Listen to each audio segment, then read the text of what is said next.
নমস্কার বন্ধুরা, welcome to আরকে sports. তো গাইস, এই ভিডিওতে যে বিষয়গুলো নিয়ে আলোচনা করতে চলেছি, পয়েন্টস টেবিলের কি অবস্থান মোহনবাগান দলের, এছাড়া প্রীতম কোটালি কি মোহনবাগান দলের জয় আটকে দিল, মলিনার ওপর কেন রেগে গেল ডিমিত্রি পেট্রাস, এই সমস্ত বিষয় নিয়ে কিন্তু এই ভিডিওতে আলোচনা করা রয়েছে। তো প্রথমত পয়েন্টস টেবিলের কথা বলা যাক। তো পয়েন্টস টেবিলের বর্তমান সময় দাঁড়িয়ে কি অবস্থান রয়েছে মোহনবাগান দলের। 17 ম্যাচ খেলে 37 পয়েন্ট নিয়ে 1 নম্বর স্থানে রয়েছে মোহনবাগান দল, এবং 2 নম্বরে রয়েছে গোয়া, 3 নম্বরে আছে ব্যাঙ্গালোর এফসি দল। তো এখনও কি ঠিকঠাক জায়গায় মোহনবাগান দল রয়েছে, মানে সেফ পজিশনে কি মোহনবাগান দল আছে? তো বলবো অবশ্যই সেফ পজিশনে মোহনবাগান দল রয়েছে। 7 পয়েন্টের একটা বড় লিড রয়েছে মোহনবাগান দলের কাছে।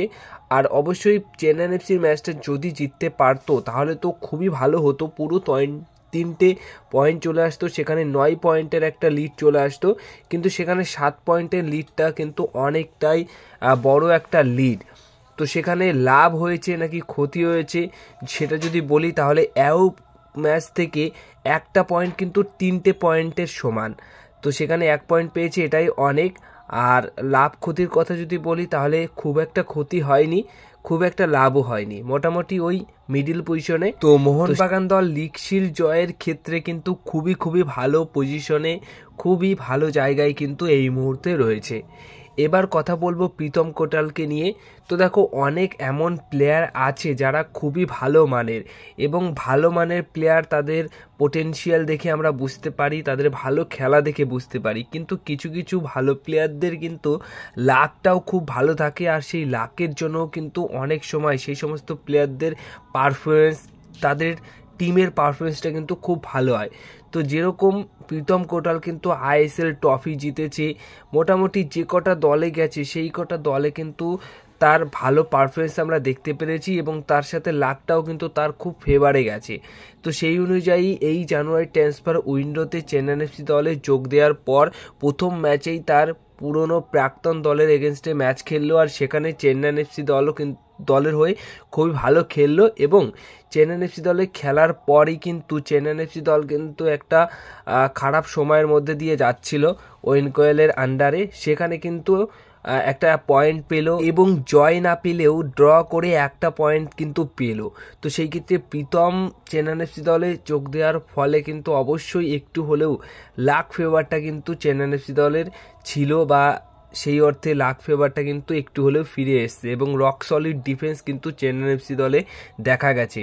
কারণ এলসিনিও চোট পাওয়ার পর কিন্তু যখন প্রীতম সিবি পজিশনে খেলছিল তখনও কিন্তু খুব ভালো খেলেছিল, এবং শেষের কিছু মিনিট তো মোহনবাগান দল অনেকটা অ্যাটাক তৈরি করতে পেরেছিল, সেখানে সেই অ্যাটাকগুলোকে কিন্তু খুব ভালোভাবেই সামলিয়েছে অবশ্যই প্রীতম এবং রায়ান এডওয়ার্ডস। তো অবশ্যই প্রীতম কোটাল কিন্তু একটা ভাইটাল প্লেয়ার চেন্নাই এফসি দলের, এবং মোহনবাগান দলের জয় না পাওয়ার ক্ষেত্রে কিন্তু একটা বড় কারণ হয়ে দাঁড়িয়েছে। এবার যে বিষয়টা সবশেষে শেয়ার করব সেটা হচ্ছে 77 মিনিটের মাথায় ডিমিত্রি পেট্রাসকে তুলে নেবার পরে একটা জিনিস লক্ষ্য করা গেছে যে মলিনার ওপর কিন্তু ভীষণভাবে রেগে গেছিল ডিমিত্রি পেট্রাস চাইছিলেন যে আরও কিছুটা সময় তিনি খেলুক, পুরো 90 মিনিট শেষ করুক, কিন্তু সেটা হতে দেয়নি কোচ মলিনা, পরিবর্তন করে জ্যামি ম্যাকলানকে নামায়। তো সেই সময় যখন সাবস্টিটিউট হচ্ছিল তখন কিন্তু ডিমিত্রি পেট্রাস ভীষণভাবে রেগে গেছিল মোহনবাগানের কোচ মলিনার ওপর, এবং তাকে কিছু একটা বলছিল। এবার কি বলছিল সেটা তো অঙ্গভঙ্গি দেখেই বোঝা যাচ্ছিল যে খুব বাজেই কিছু বলছিল, বা রেগে কিছু একটা বলছিল, যেটা খুব খারাপ।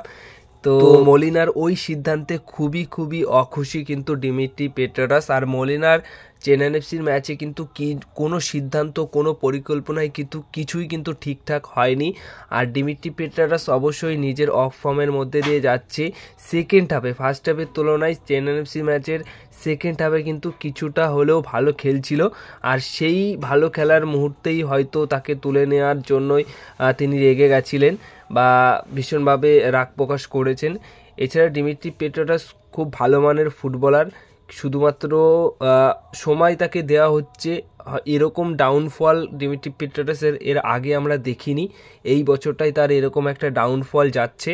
হয়তো খুব তাড়াতাড়ি ভালো সাকসেসের মধ্যে আবার ফিরে আসবে, পুরনো ফর্মে ফিরে আসবে।